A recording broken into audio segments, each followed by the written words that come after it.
નમસ્કાર વિદ્યાર્થી મિત્રો, ऑनलाइन शिक्षण कार्य में आप सबनु हार्दिक स्वागत है। आज हम एक यात्रा पर निकलते हैं। कहानी के रूप में पढ़ते हैं रामदरस मिश्र की कहानी एक यात्रा यह भी। कहानी हिंदी में गद्य लेखन की एक विद्या है। मनुष्य के जन्म के साथ ही कहानी का भी जन्म हुआ। कहानी कहने या सुनना मानव का आदिम स्वभाव बन गया। इसी कारण से प्रत्येक समाज में कहानियाँ पाई जाती है। हमारे देश में कहानियों की बड़ी लंबी संपन्न परंपरा रही है।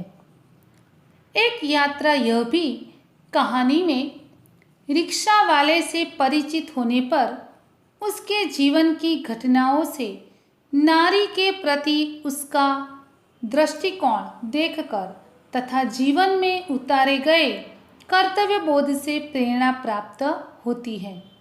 स्त्री सम्मान, स्त्री सुरक्षा एवं आत्मीयतापूर्ण संबंधों को खूबी से प्रस्तुत किया गया है, जो अत्यंत प्रेरक है। तो पढ़ते हैं कहानी एक यात्रा यह भी। मैं बहुत यात्रा भीरू हूँ। यात्रा पर निकलते समय डर बना होता है कि पता नहीं कैसे कैसे लोगों से पाला पड़ेगा। सबसे बड़ी असहजता अनुभव होती है। अट शंट किराया मांगने वाले ऑटो वालों से। नए शहर में कैसे कैसे लोग मिलेंगे, यह चिंता भी बनी होती है।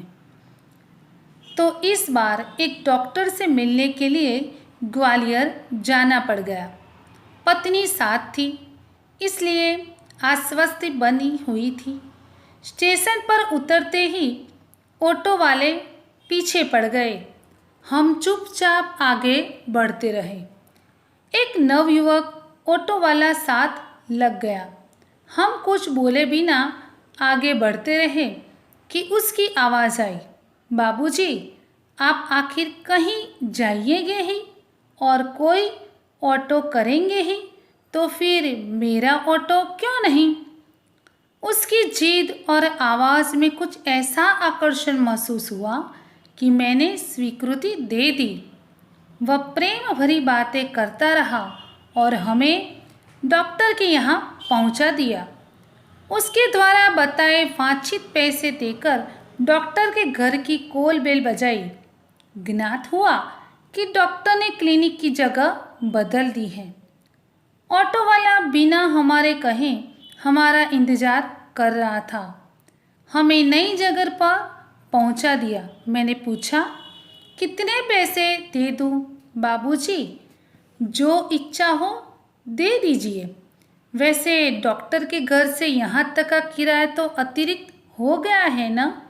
उसने पूछा। बाबूजी, यहाँ से कहाँ जाएंगे? मैंने होटल का नाम बता दिया और कहा, भाई तुम जाओ, यहाँ देर लग सकती है। वह कुछ बोला नहीं। हम डॉक्टर के पास चले गए। घंटा भर बाद निकले तो देखा वह वहीं खड़ा था। अब हमें महसूस होने लगा था कि यह ऑटो वाला कुछ और है। वह हमारे भीतर घर करता गया। होटल पर छोड़कर उसने पूछा, फिर कब आऊँ? यानी आप शहर में घूमेंगे फिरेंगे ना? आपको जहाँ जाना होगा ले चलूँगा। वैसे यहाँ कब तक हैं? कल शताब्दी से लौटेंगे, तो आपको घुमाने के लिए कब आ जाऊँ? भाई आज तो थके हैं, आराम करेंगे, कल घूमेंगे।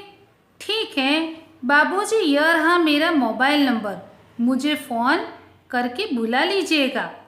अरे तुमने अपना नाम तो बताया नहीं। मोहन अच्छा नाम है।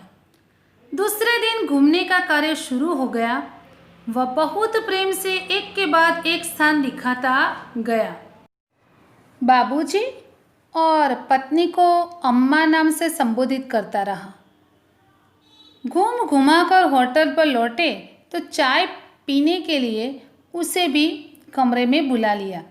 वह बहुत संकोच के साथ आया। चाय पान के साथ हमारी पारिवारिक वार्ता शुरू हो गई।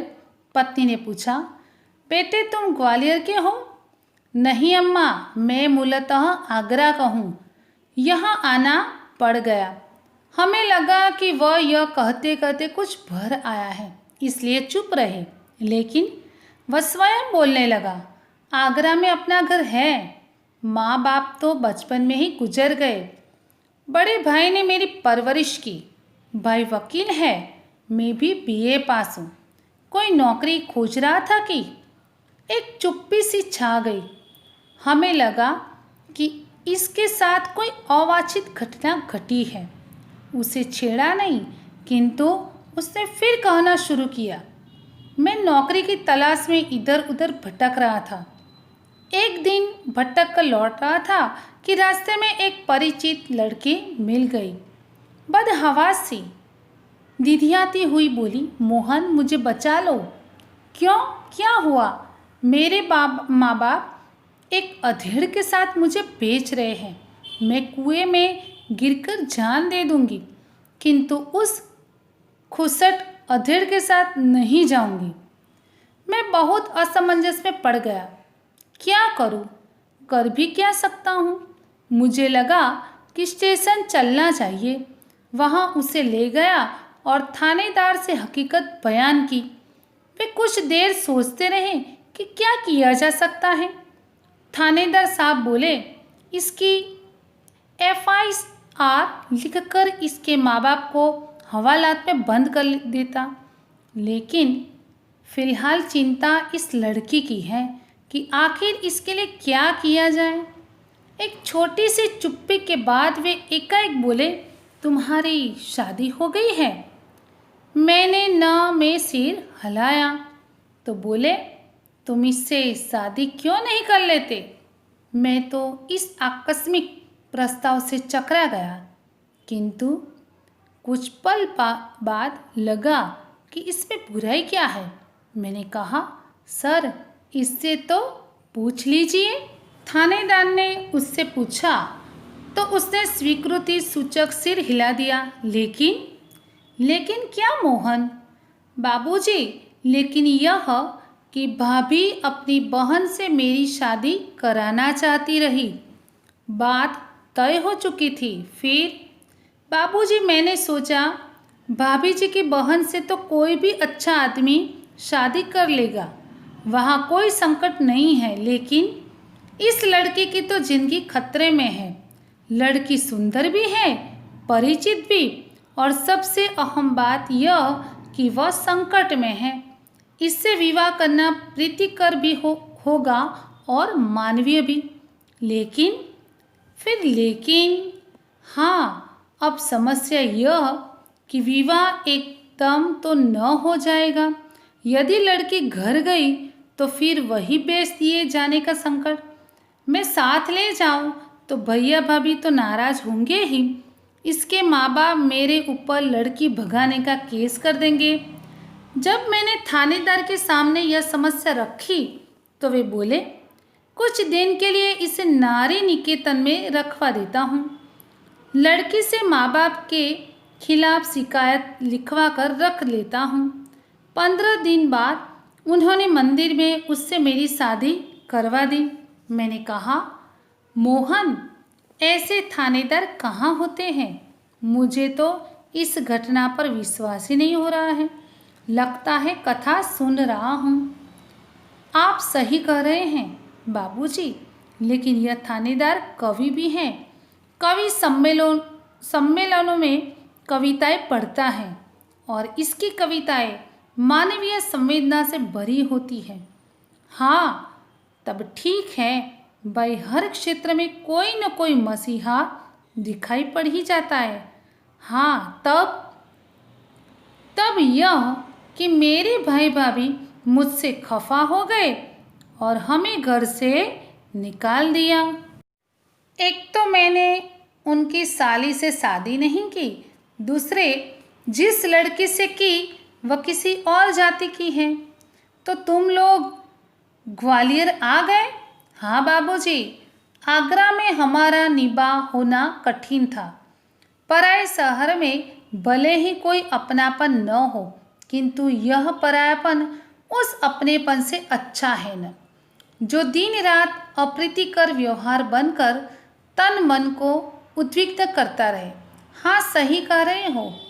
तो यहाँ कोई नौकरी तो रखी नहीं थी, बस ऑटो का दामन थाम लिया और उसी के सहारे चल रहा हूँ। वास्तव में तुम बहुत बड़े हो मोहन। बड़े बड़े लोग तो नारी हित में बड़े बड़े लेक्चर देते हैं, लेख कविताएं लिखते रहते हैं, किंतु अपने व्यवहार में नहीं उतारते। लेकिन तुमने तो बहुत सहज भाव से एक लड़की को दुर्दशाग्रस्त होने से बचा लिया और अपने जीवन के साथ उसे सम्मानपूर्वक लगा लिया। बाबूजी, इस कार्य से मुझे भी बहुत संतोष मिला। मैंने तो एक बार उसका उद्धार किया, किंतु वह तो प्रायः मुझे संकटों से उबारती रहती है। मोहन की यह कहानी हम पर छा गई और वह हमारे मन में कितना बड़ा हो गया। गाड़ी का समय हो रहा था। मोहन हमें लेकर स्टेशन आ गया। उसे मैं 500 रुपये का नोट देने लगा। वह बोला, रहने दीजिए बाबूजी। अरे, यह तुम्हारा पारिश्रमिक है, कोई दान थोड़ी दे रहा हूँ। बाबूजी, मैंने माँ बाप का प्यार नहीं पाया। कल से ही लग रहा है कि मुझे माँ बाप मिल गए हैं। इसके आगे पैसे का तो कुछ भी मोल नहीं है। पैसा तो और लोगों से कमा ही लेता हूँ बेटे, लेकिन मेरी भी तो सोचो। मैं बेटे का शोषण कैसे कर सकता हूँ? लेकिन यह तो बहुत है, इतना लूँगा तो आपका शोषण हो जाएगा। यह कहकर वह 500 का नोट लेकर 300 वापस करने लगा। बोला, मुझे इतना पराया न कीजिए बाबूजी। हाँ, अब भी ग्वालियर आइएगा। जब भी आप ग्वालियर आइएगा मुझे बुला लीजिएगा। मेरा फ़ोन नंबर तो आपके पास है ही, लेकिन मेरी एक शर्त है। वह क्या बाबूजी? ये 500 रुपये चुपचाप तुम्हें लेने ही पड़ेंगे। उसने 300 रुपये अपनी जेब में रख लिए, जैसे कह रहा हो, यह कैसी शर्त आपने रख दी बाबूजी? कुछ क्षण बाद बोला, बाबूजी, आपका फ़ोन नंबर तो मेरे फ़ोन पर आ ही गया है। कभी कभी फ़ोन करता रहूं क्या? हाँ हाँ भाई, शौक़ से, मुझे अच्छा लगेगा। लेकिन आपका नाम तो मैंने पूछा ही नहीं। मैं हूँ सत्यकेतु और पत्नी है कामना। और जब हम स्टेशन के अंदर जाने लगे तो वह आंखें में न जाने कितना अपनापन लिए हमें निहारता रहा।